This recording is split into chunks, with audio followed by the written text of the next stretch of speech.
السلام علیکم ناظرین، اس ویڈیو کلپ میں آپ کو موسمی صورتحال کے بارے میں کچھ معلومات دی جاتی ہے کہ کس علاقے میں کتنے ملی میٹر تک بارش ہو سکتی ہے۔ اگرچہ کل کا دن اور رات کو لاہور، شیخوپورہ، منڈی بہاؤالدین، حافظ آباد، گجرانوالہ، گجرات یہاں پر بارش ہوئی۔ کشمیر کے تقریباً تمام علاقے میں بارش ہوئی۔ خیبر پختونخوا کے جو مردان، پشاور، بنو، ٹانک، منگورہ یہاں پر بارش ہوئی۔ اس کے علاوہ ڈی آئی خان اور ڈی جی خان کے علاقوں میں بھی اللہ تعالیٰ نے اپنی رحمت برسائی ہے۔ اگرچہ آج دوپہر سے لے کر کل دوپہر کے درمیان یعنی کہ اگلے 24 گھنٹوں میں، جیسا کہ آپ میپ میں دیکھ رہے ہیں کہ ٹرائی زون کے علاقے، پٹھوار کے علاقے اور جو کشمیر کے علاقے ہیں، خیبر پختونخوا کے شمالی اور میدانی بیشتر علاقوں میں بارش ہوگی۔ اس کے علاوہ وسطی پنجاب کے جھنگ، سرگودا، فیصل آباد، ڈوبا، سہیوال، پاکپتن، بہاول نگر تک بارش ہونے کے امکانات ہیں۔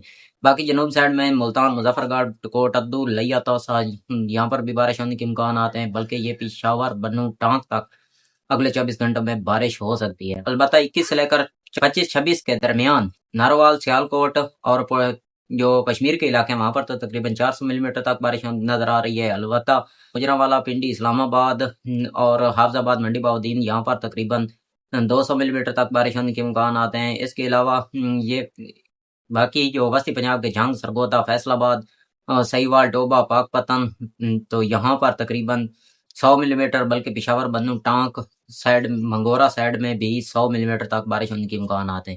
باقی جو جنوبی پنجاب کے ملتان، مظفر گڑھ، جام پور، راجن پور اور ڈی جی خان تو یہاں پر تقریباً 50 ملی میٹر تک بارش ہو سکتی ہے۔ چونکہ جو رحیم یار خان اور بہاولپور کے علاقے یہاں پر 2 دن بعد بارش ہے تو وہاں پر بھی تقریباً 50 ملی میٹر تک بارش ہو سکتی ہے۔ یہ مونسون اتنا تگڑا ہے کہ بعض اوقات تو یہ افغانستان میں بھی کچھ بارش برسائے گا۔